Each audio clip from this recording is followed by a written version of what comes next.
Right, good morning, everyone. Happy Tuesday. All right. So today we have one new local community case, and we're not concerned about this at all because it's linked to that Sunnybank cluster. It's a 15-year-old girl who's a student at St Thomas More College and a close contact. So once again, a big thank you to all those families who are doing absolutely the right thing and staying at home. You are keeping Queenslanders safe. We also have one case detected in hotel quarantine. We have done 13,396 tests in the past 24 hours. Queensland Health delivered 20,928 vaccines. So we now have 56.68% have got one dose of vaccine and 38.33% are fully vaccinated. And of course, yesterday we started with our young teenagers. Our 12 to 15-year-old children were eligible to receive the Pfizer.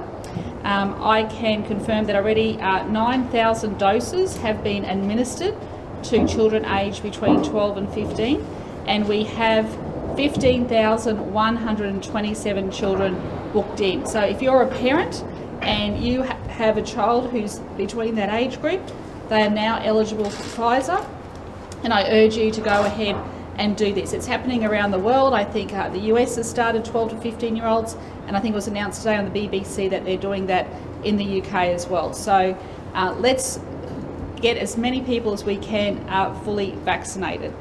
So with those few words, I'll hand over to Dr. Young. Thanks. Yes, excellent news, and thank you very much to those 1,000 families. I'm sure it is tough spending that 2 weeks in quarantine, but absolutely critical. So we had that one new case, another child who attends the same school, so it's not surprising. And they'll be then managed, and their family, of course. So this is very good news, it looks like, due to the fantastic contact tracing work and the superb work done by that family, that we've managed to get this outbreak controlled so quickly. But we know that we could have another case come into Queensland at any time, so could everyone please continue to do that work and come forward and get tested with only the most minor of symptoms, any symptoms at all. Just come forward and get tested. Doesn't matter where you live in the state, because this could pop up anywhere, and so that we can move forward and not have to continually be concerned about these cases, it's really, really important that everyone 12 years of age or older comes forward and gets vaccinated as soon as possible. Thank you.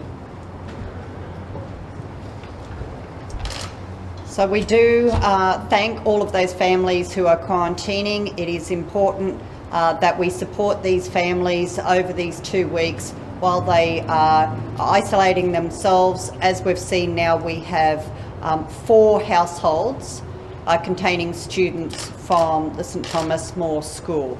So once again, it reminds all of us the importance of contact tracing and quarantining as quickly as possible, and remembering how all this started, which is a mum having the sense to taking her daughter to go get a COVID test even though she only had a headache. So we thank everyone who's coming out and getting tested for even the most mild of symptoms.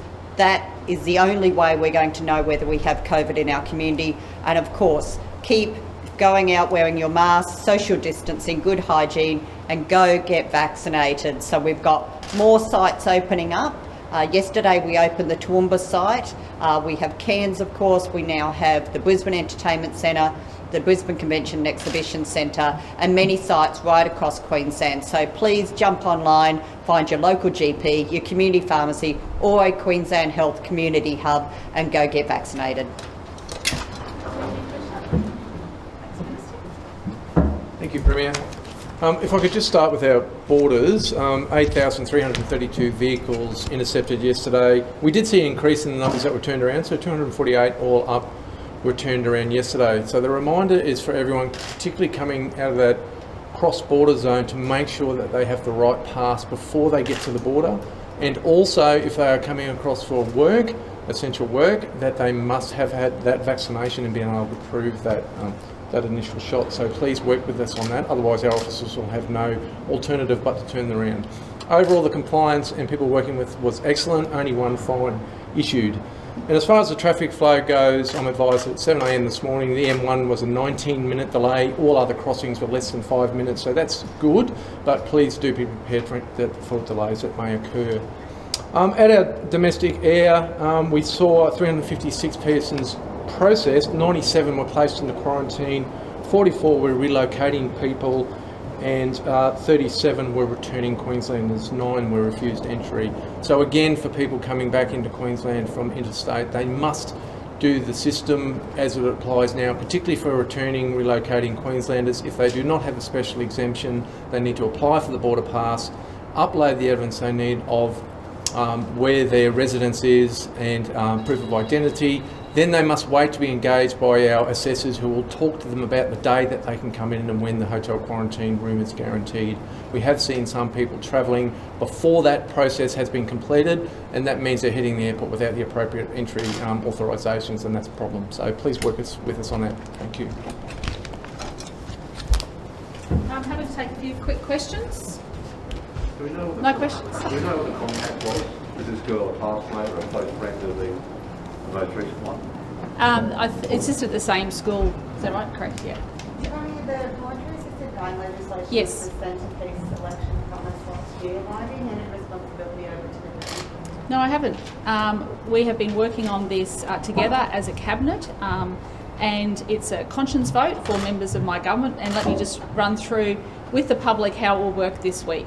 So this week we'll be extending the sitting hours till 9:30 on Tuesday evening and Wednesday evening, and members will be able to cast their vote before the Parliament rises at 6:30 on Thursday.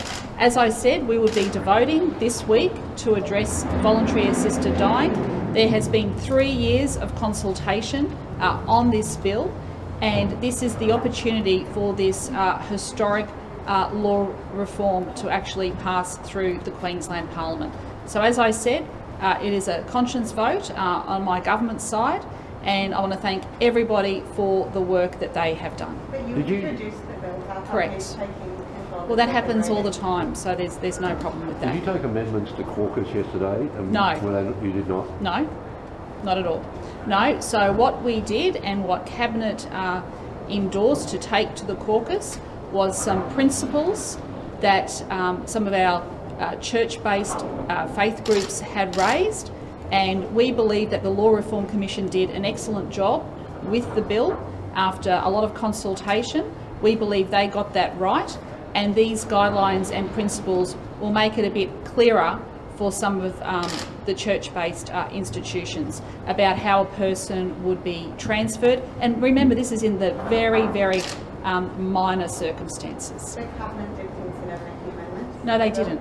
No, they did not. Lydia, you've got it completely wrong. Okay? Thanks, Frank. Thanks, everyone. Thanks.